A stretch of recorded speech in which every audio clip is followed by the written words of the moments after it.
ആരാണ് എട്ടുവീട്ടിൽ പിള്ളമാർ? എന്താണ് എട്ടരയോഗം? എന്തുകൊണ്ടാണ് എട്ടുവീട്ടിൽ പിള്ളമാർ തിരുവിതാംകൂർ മഹാരാജാക്കന്മാർക്കെതിരെ പ്രവർത്തിച്ചു കൊണ്ടിരുന്നത്?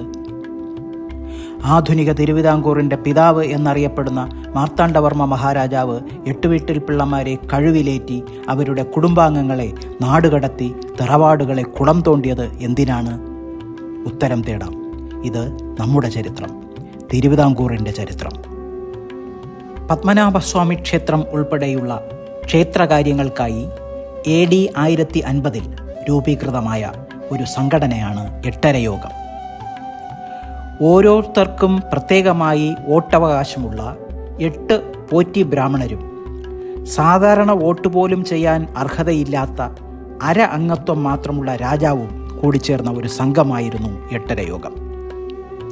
ഇതിൻ്റെ ഫലമായി ദേവസ്വം ഭരണം ഈ 8 പോറ്റി ബ്രാഹ്മണരുടെ അധീനതയിലായിരുന്നു. രാജ്യത്തെ പ്രമുഖമായ 8 കുടുംബങ്ങളിൽപ്പെട്ട പ്രഭുക്കന്മാരുടെ പിന്തുണയും ഇവർക്ക് ഉണ്ടായിരുന്നു. ഈ ദേവസ്വത്തിനാകട്ടെ ഒട്ടധികം സ്ഥലം കൈവശമുണ്ടായിരുന്നു. ഇതിനെ ശ്രീ പണ്ടാരവക സ്ഥലം എന്നാണ് വിശേഷിപ്പിച്ചു പോന്നിരുന്നത്. ഇത്രയും വിപുലമായ സ്വത്തുക്കൾ കൈകാര്യം ചെയ്യുന്നതിലേക്കായി സ്ഥലത്തെ 8ആയി വിഭജിച്ച് 8 പ്രഭു കുടുംബത്തിൽപ്പെട്ടവരെ പിള്ളസ്ഥാനം നൽകി കരം പിരിക്കുന്ന ചുമതല ഏൽപ്പിക്കുകയും ചെയ്തു. ഈ മാടമ്പികളായ പ്രഭുക്കന്മാരാണ് എട്ടുവീട്ടിൽ പിള്ളമാർ എന്ന് അറിയപ്പെടുന്നത്.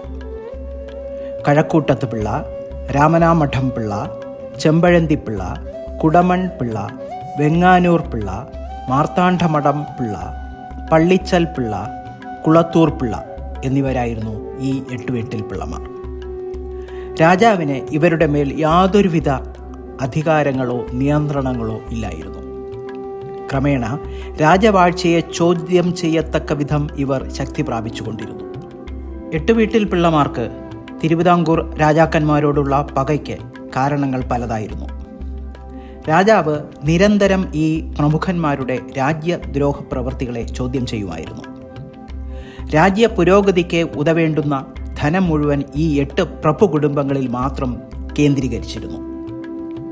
ഈ കാലഘട്ടത്തിലെ വേണാട് അല്ലെങ്കിൽ പ്രാചീന തിരുവിതാംകൂർ രാജാക്കന്മാരിൽ പലരും മറ്റുള്ള രാജകുടുംബങ്ങളിൽ നിന്നും ദത്തെടുക്കപ്പെട്ടവരായിരുന്നു. വിദേശത്തു നിന്നും ഇവിടെ എത്തി ഇവിടത്തെ ജനങ്ങളെയും പ്രഭുക്കന്മാരെയും ഭരിക്കുന്ന രാജാക്കന്മാരെ ഉൾക്കൊള്ളാൻ എട്ടുവീട്ടിൽ പിള്ളമാർ തയ്യാറല്ലായിരുന്നു.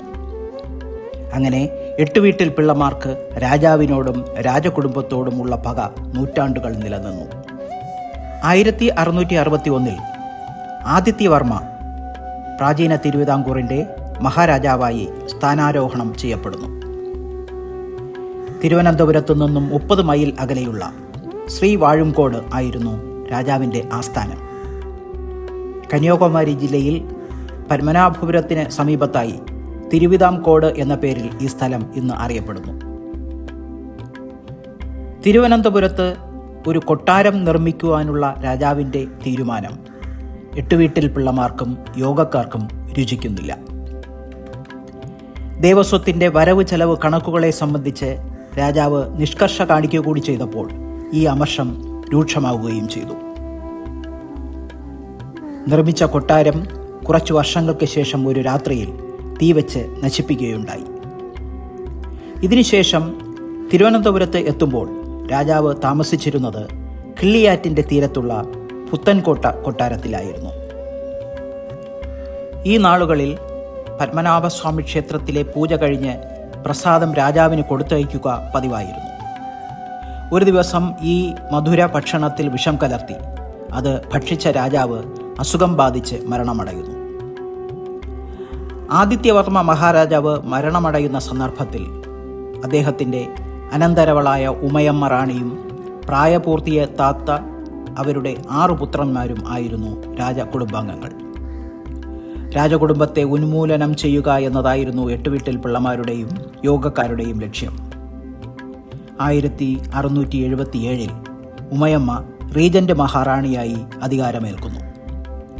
തൻ്റെ 6 മക്കളിൽ 5 പേരും ശത്രുക്കളുടെ ഗൂഢാലോചനയുടെ ഫലമായി പുത്തൻകോട്ട കൊട്ടാരത്തിന് സമീപമുള്ള കളിപ്പാൻകുളത്തിൽ മുക്കിക്കൊല്ലപ്പെടുന്നു. ആദിത്യവർമ്മ മഹാരാജാവിൻ്റെ പുത്തൻകോട്ടയിലുള്ള ശവകുടീരത്തിന് സമീപത്തായി ഈ 5 രാജകുമാരന്മാരെയും അടക്കം ചെയ്യുന്നു. തിരുവനന്തപുരത്തെ പുത്തൻകോട്ട ഇന്നും ഒരു പൊതു ശ്മശാനമായി അവശേഷിക്കുന്നു.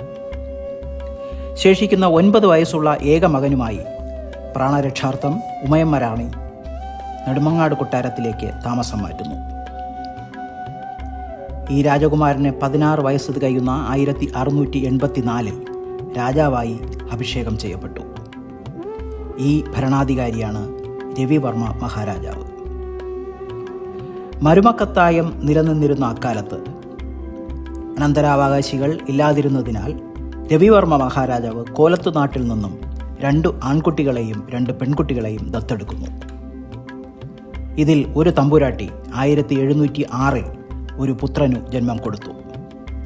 ഈ കുട്ടിയാണ് തിരുവിതാംകൂറിൻ്റെ ചരിത്രം തന്നെ തിരുത്തിക്കുറിച്ച ആധുനിക തിരുവിതാംകൂറിൻ്റെ സ്രഷ്ടാവ് എന്ന ചരിത്രം രേഖപ്പെടുത്തിയ അനിഴം തിരുനാൾ മാർത്താണ്ഡവർമ്മ. രാജകുടുംബത്തിൽ ഒരു പിൻഗാമി ഉണ്ടായി എന്നറിഞ്ഞ എട്ടുവീട്ടിൽ പിള്ളമാർ അസ്വസ്ഥരായി. ഏതു വിധേനയും ആ കുട്ടിയെ നശിപ്പിക്കുക എന്നുള്ളതായി അവരുടെ അടുത്ത ലക്ഷ്യം. അതിനായി അവർ നിരന്തരം പ്രയത്നിച്ചുകൊണ്ടിരുന്നു.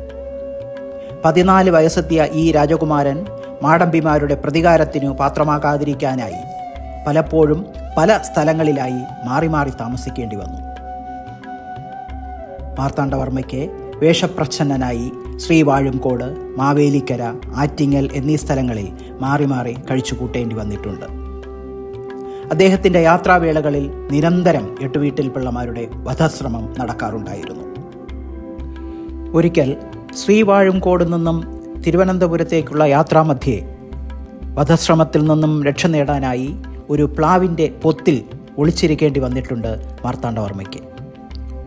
ഈ മുത്തശ്ശി പ്ലാവിൻ്റെ ഭാഗം നെയ്യാറ്റിൻകര ശ്രീകൃഷ്ണസ്വാമി ക്ഷേത്ര വളപ്പിനുള്ളിൽ ഇന്നും അവശേഷിക്കുന്നു. 1718 രവിവർമ്മ മഹാരാജാവിൻ്റെ മരണത്തെ തുടർന്ന് ദത്തെടുക്കപ്പെട്ട 2 പുരുഷന്മാരിൽ ഉണ്ണി കേരളവർമ്മ രാജാവായി സ്ഥാനമേൽക്കുന്നു.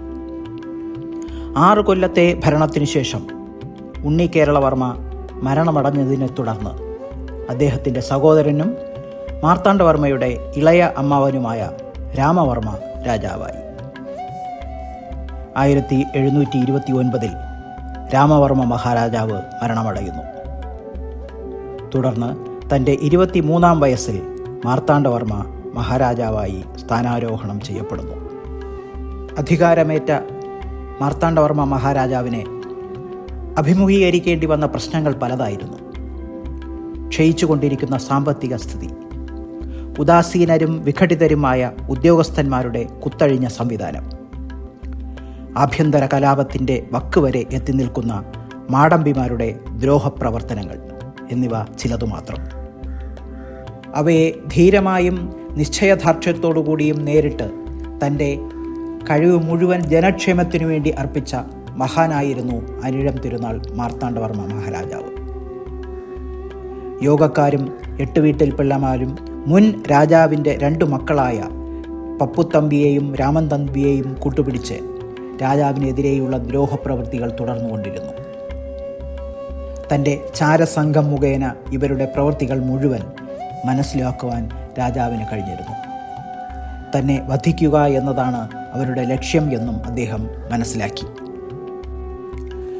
ഒരിക്കൽ പത്മനാഭപുരം കൊട്ടാരത്തിൽ മഹാരാജാവ് വിശ്രമിക്കവേ പപ്പുത്തമ്പിയും രാമൻ തമ്പിയും കൊട്ടാരത്തിൽ പ്രവേശിച്ച് മഹാരാജാവിനെ വധിക്കാൻ ശ്രമിച്ചു. എന്നാൽ മഹാരാജാവിൻ്റെയും അനുയായികളുടെയും സമയോചിതമായ ഇടപെടലിനെ തുടർന്ന് ഈ 2 പേരും വധിക്കപ്പെടുന്നു.